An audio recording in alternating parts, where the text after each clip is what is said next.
Bharatiya Janata party की एक खासियत है कि वो हमेशा चुनावी मोड में रहती है। चाहे देश में कुछ भी हो जाए, उसका फोकस बस चुनावों पर रहता है।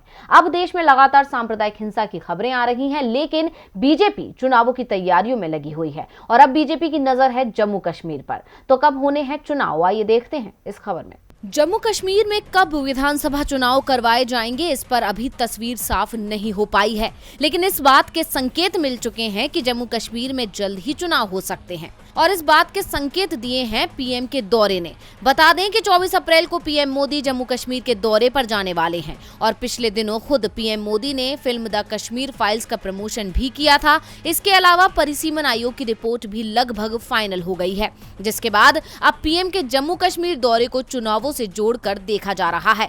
कयास ये है कि जल्द ही चुनाव होने वाले हैं, जिसके लिए बीजेपी को मजबूत करने के लिए पीएम मोदी जम्मू कश्मीर जाने वाले हैं। बता दें कि जम्मू कश्मीर का दौरा अनुच्छेद 370 को निरस्त किए जाने के बाद उनका पहला दौरा है। कयास ये भी है कि पीएम कश्मीर में कश्मीरी पंडितों को संबोधित कर सकते हैं, क्योंकि द कश्मीर फाइल्स आने के बाद से कश्मीर से जबरदस्ती पलायन का मुद्दा पूरे देश में छाया रहा है। ऐसे में पीएम इस दौरे में बीजेपी के लिए चुनावी प्लेटफॉर्म तैयार कर सकते हैं, क्योंकि इसमें कोई दो राय नहीं है कि जहां भी चुनाव होते हैं वहां पीएम के चेहरे को ही आगे कर दिया जाता है। यानी परिसीमन रिपोर्ट के लगभग फाइनल होने के बाद पीएम के जम्मू कश्मीर दौरे पर जाना साफ इशारा है कि वहां जल्द ही चुनाव होंगे। ऐसे में वहां बीजेपी को मजबूत करने का दारोमदार पीएम के कंधों पर है। अब पीएम का दौरा कितना सफल होगा ये तो आने वाला समय ही बताएगा, लेकिन बीजेपी के लिए सिर्फ चुनाव जीतना ही महत्वपूर्ण है। इस बात का अंदाजा इससे लगाया जा सकता है कि देश में इतने तनावपूर्ण हालात बने हुए हैं